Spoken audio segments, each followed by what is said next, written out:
एक भी स्कॉलर जिसके पास मयार है मेरे सामने तो आए, अगर मर्द के बच्चे हैं तो। ठीक है सर। आपके पाकिस्तान में कोई अगर ईसाई स्कॉलर है जो 20,000 अपनी तकरीर के लिए लेके आ सकता है, मैं उसे रिपीट करने को तैयार हूं। पाकिस्तान में यहीं कर दूंगा, बराबर की नहीं, बाहर जाने की जरूरत ही नहीं। ठीक है सर। ठीक है। अगर ये बाइबल में आ रहा है, अगर बेंचमार्क ये बाइबल है, तो मेरा चैलेंज है कि माँ ने वो बच्चा नहीं जाना जो इस बाइबल में से यीशु मसीह को बेगुनाह बेऐब साबित कर सके। कुरान कहता है हजरत मसीह मुबारक थे, मुबारक हैं, मुबारक रहेंगे। वो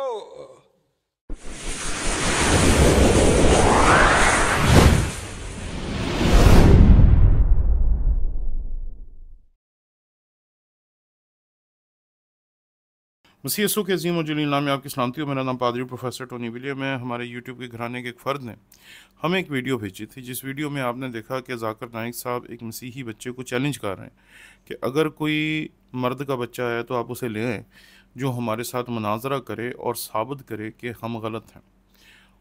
उस वीडियो के साथ एक और वीडियो जो मुंसलिक की हुई थी हकीम इमरान साकिब साहब ने, जिन्होंने ये दावा किया था कि वो माई का बच्चा पैदा ही नहीं हुआ जो बाइबल से साबित कर सके कि मसीह यीशु बेगुनाह।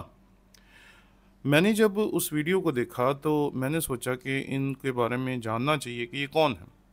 मैंने जब उनकी प्रोफाइल देखी तो मैं हैरान रह गया कि इन्होंने अपनी प्रोफाइल पे एक वीडियो शेयर की हुई है जो मेरी बारे में थी, जो मेरे बारे में एक पोस्ट थी जो किसी ने मेरी एक वीडियो में से लेकर उसे सर्कुलेट किया, और इन्होंने भी अपने फेसबुक अकाउंट पे उसी वीडियो को ऐड करके कुछ ऐसी बातें लिखी थी जो पढ़कर मैं खुद हैरान रह गया। मुल्क पाकिस्तान में मसीहियों को मुकम्मल आज़ादी है, ये एक जुमला है जी, जो मैंने एक चैनल के ऊपर जाकर इंटरव्यू के दौरान कहा था। और इन्होंने इस जुमले को लिखने के बाद मेरा तारुफ लिखा, और जो तारुफ में इन्होंने बातें की वो बड़ी हैरान कुन है। इन्होंने कहा, ये हैं प्रोफेसर पादरी टोनी विलियम साहब, पढ़े लिखे, सुलझे, समझदार, बाइखलाक, मेहमान नवाज।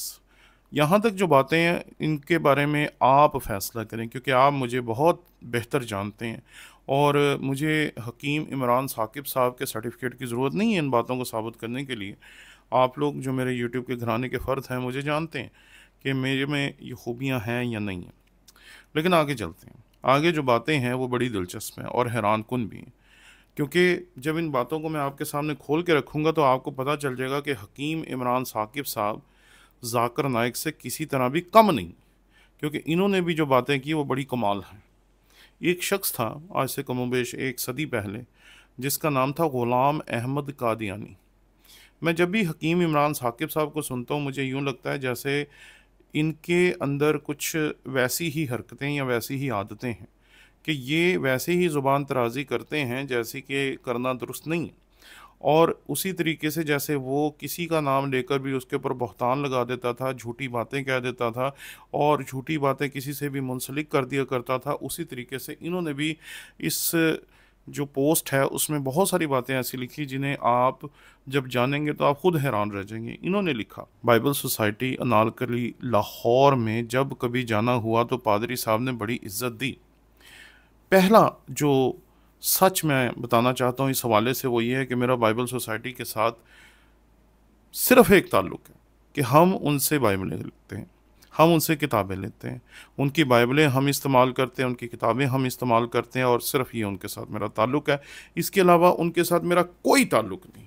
ना मैंने कभी वहाँ कोई मुलाजमत की, ना कोई काम किया, ना ही कोई लंबे अरसे तक मेरी वहाँ कोई जॉब थी, जिसकी वजह से ये बात कह रहे हैं कि जब भी बाइबल सोसाइटी अनारकली लाहौर में जाना हुआ तो पादरी साहब ने बड़ी इज्जत दी।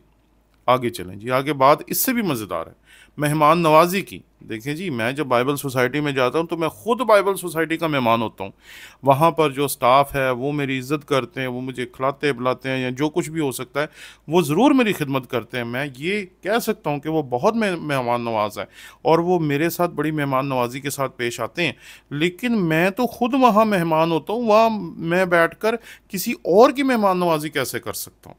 और आगे सुने, आगे एक और बड़ी दिलचस्प बात इन्होंने की कि अगर हमने किताबें ख़रीदी तो उन्होंने खुसूसी रियायत की। ये बात बड़ी दिलचस्प है जी। हम खुद बाइबल सोसाइटी से किताबें लेते हैं, बाइबलें लेते हैं और दीगर कुतुब जो उनके पास आती हैं बाहर से या पाकिस्तान में वो प्रिंट करवाते हैं, तो हम ज़रूर उनसे लेते हैं और वो हमें रियायत देते हैं, वही रियायत जो वो सबको देते हैं। ना मैं उनसे कोई किताब ले सकता हूँ, ना ही वो खुसूसी रियायत मुझे देते हैं, और मैं मेरे बिहाफ पर वो किसी को खुसूसी रियायत कैसे दे सकते हैं? ये अजीब बात है जी। और साथ कोई ना कोई किताब अपनी तरफ से गिफ्ट भी कर दी। अब ये वो झूठ है जिसे 90% लोग सच मानेंगे, क्योंकि जो लोग सोशल मीडिया के ऊपर मेरे से कनेक्टेड हैं, जो मेरे यूट्यूब के घराने के हैं या जो फेसबुक पे या किसी और सोशल मीडिया प्लेटफॉर्म पे मुझसे जुड़े हुए हैं, वो इस हकीकत को जानते हैं कि किताब मेरा पैशन, और मैं जहाँ भी जाता हूँ वहाँ पादरी साहबान के लिए, बाइबल टीचर्स के लिए, उस्तादों के लिए, शागिर्दों के लिए, सब के लिए बुक्स लेके जाता हूँ, क्योंकि मैं ये समझता हूँ कि किताब जो है वो इंसान की ज़िंदगी बदलने की ताकत रखती है। लेकिन इन्होंने जो बात की है, ये बात बिल्कुल ही फ़र्क है। ये वो सच है जो दरअसल इन्होंने बड़ी चालाकी के साथ यहाँ पर लिखा है। साथ कोई ना कोई किताब अपनी तरफ से गिफ्ट भी कर दी। भाई ये बात मेरे घर की नहीं, बाइबल सोसाइटी की हो रही है, मेरे ऑफिस की नहीं, बाइबल सोसाइटी की हो रही है, कि मैं वहाँ की कोई किताब इनको अपनी तरफ से कैसे गिफ्ट कर सकता हूँ। ये मुमकिन ही नहीं है। आगे चलते हैं जी। पादरी टोनी विलियम साहब पाकिस्तान के इंतहाई मुखलिस हैं और पाकिस्तान में मसीहियों की मजहबी आज़ादी पर बहुत खुश हैं। उनके ऐसे बयानात से मुल्क दुश्मन की जान पर बन आती है, क्योंकि वो मुल्क पाकिस्तान के ख़िलाफ़ झूठे प्रोपेगेंडे करने की फ़ीस वसूल करते हैं, मगर पादरी टोनी विलियम साहब जैसी शख्सियात उनकी दाल गलने नहीं देती। यहाँ इस हकीकत को समझें जी, पाकिस्तान में जो कुछ अक़लियतों के साथ हो रहा है वो रोज़ रोशन की तरह आया है, उसके ऊपर कोई पर्दा नहीं डाल सकता। अगर मैंने ये बात कह दी तो मैंने ये अपने तजर्बे की बात कही है, लेकिन यहाँ आज सन 2024 के इस महीने में क्या क्या कुछ हुआ, पिछले महीने में क्या क्या कुछ हुआ, इतने बड़े बड़े उस्ताद हैं जिनको अपनी जान के लाले पड़ गए और वो जाकर अपनी जान बचाने के लिए दूसरे मुल्कों में पनाह लेने के लिए तैयार हो गए। तो बात ये है हकीम इमरान साकिब साहब कि अगर मुफ्ती तारक मसूद साहब जैसा बनता, अगर गामदी जैसा बनता, अगर बड़े बड़े उस्ताद जो समझे जाते हैं, अगर वो दूसरे मुल्कों में जाकर पनाह लेने पे मजबूर हो गए हैं, इसलिए इसका मतलब यह है कि पाकिस्तान के हालात सचमुच ही ख़राब है। हम अगर कह देते हैं कि हमें आज़ादी है, यानी कि जितनी आज़ादी मुझे चाहिए मुझे वो महसूस होती, तो उसका मतलब ये नहीं है कि हम पाकिस्तान में बिल्कुल महफूज हैं। जितने आप यहाँ ख़तरे में हैं उतने हम भी ख़तरे में हैं। अगर मुफ्ती तारक मसूद जैसे बंदे और दीगर बड़े बड़े इस्लामी स्कॉलर्स यहाँ पर महफूज नहीं हैं, तो हम और आप कैसे तहफ़्फ़ुज़ को महसूस कर सकते हैं? अब आते हैं आपके उस सवाल की तरफ जिसको आपने बड़े जोश व खरोश के साथ कहा कि बाइबल अगर बेंच मार्क है तो इससे कोई माइकल लाल पैदा नहीं हुआ जो साबित कर सके कि मसीह यीशु बेगुनाह है। यहाँ इस हकीकत को समझे कि हम दो बातें समझते हैं। एक ये कि मसीह खुदावन जो हैं वो असल गुनाह से या मौरूसी गुनाह से पाक हैं। हकीम इमरान साकिब साहब यहाँ इस हकीकत को समझें कि हम जो मसीही हैं हम दो तरह के गुनाहों को मानते हैं, एक जिसे हम ओरिजिनल सिन कहते हैं और दूसरा जिसे हम इक्तसाबी गुनाह कहते हैं। ओरिजिनल सिन हम उसे कहते हैं जो आदम ने किया और उसकी गुनाह की वजह से सारी नस्ल इंसानी बाग़ अदन से निकाल दी गई और आज तक दोबारा बाग़ अदन में दाखिल नहीं हो सकी। पहली चीज़, मसीह खुदावंद उससे पाक है क्योंकि वो औरत की नस्ल से हैं, उसकी पैदाइश में किसी भी मर्द का कोई अमल दखल नहीं है। अगर होता तो वो भी ओरिजिनल सिन के तहत होते, लेकिन ऐसा है नहीं। दूसरी चीज़ कि मसीह खुदावंद ने कभी भी कोई गुनाह नहीं किया, इसलिए मसीह खुदावंद इक्तसाबी गुनाह से भी पाक है। अब जब मसीह खुदावंद दोनों किस्म के गुनाहों से पाक है कि ना उसने कोई गुनाह किया और ना ही वो ओरिजिनल सिन के तहत है या मरूसी गुनाह के तहत है, तो अब उन आयात की तरफ आते हैं जिनको आप लेकर कहते हैं कि मसीह यीशु गुनहगार है। उन तमाम आयात में ये लिखा है कि वो हमारी खातिर बन गया।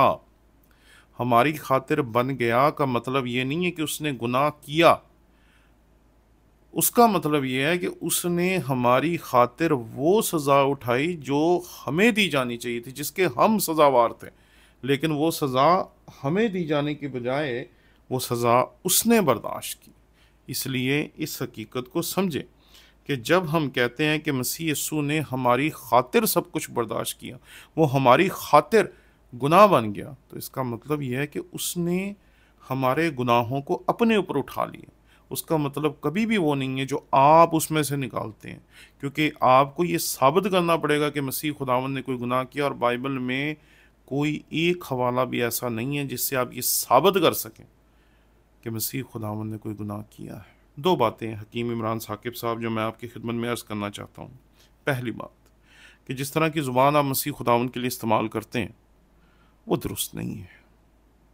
दूसरी बात कि इस तरह का झूठ और इस तरह का बहतान आप हम पे लगाएं, लेकिन मसीह पे ना लगाएं। शुक्रिया।